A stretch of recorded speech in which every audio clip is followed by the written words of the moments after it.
Hello everyone, সবাই কেমন আছেন? এই যে আপুর চুলগুলো কিন্তু একটু পাতলা ছিল। মেবি আপুর চুলগুলা কোথা থেকে জানি আপু রিবনিংটা করছে? মগবাজার থেকে করছে আপু। মানে চুলগুলা দেখেন ভাইঙ্গা ভাইঙ্গা পড়ে যেতেছে। আপু কিন্তু পেমেন্ট ঠিকই করছে, মানে আপুরও ভালো সার্ভিসিংটা দেয় নেই। আমি জানি না পার্লারের কিছু কিছু এরকমের কাজ মানে মালিকরা করে নাকি স্টাফরা করে আমি জানি না।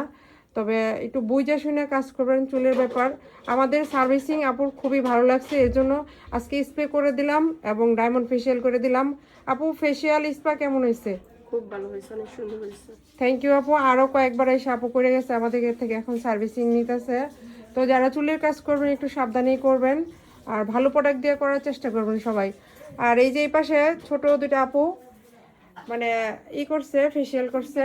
এদিকে পুরো দেখি আপু, ফেসিয়ালগুলো কেমন হয়েছে? খুব ভালো ছিল। এই জায়গার ফেসিয়াল সবসময় ভালো হয়, প্রাইজের ভিতরেও খুব ভালোভাবে সার্ভিস দেয় আপু, আমরা প্রায়ই আসি এখানে। Thank you so much. Hydra facial করছে আর ডায়মন্ড সরি কোনটা জানি করছে, হোয়াইটেনিং। হোয়াইটেনিং ফেসিয়াল করছে, খুবই ভালো হয়েছে। এই যে ছোট আপু আমাদের রিভিউ দিয়ে দিয়েছে, থ্যাংক ইউ সো মাচ আপু। ফেসিয়ালি খুব ভালো ছিল। দুইটা ফেসিয়াল করছে, খুব ভালো হয়েছে। ওই আপু ডায়মন্ড ফেসিয়াল করছে। হাইড্রা ফেসিয়াল, ডায়মন্ড ফেসিয়াল সব কাজই আমরা একটু নিখুঁতভাবে করার চেষ্টা করি। সবাই ভালো থাকবেন, আল্লাহ হাফেজ।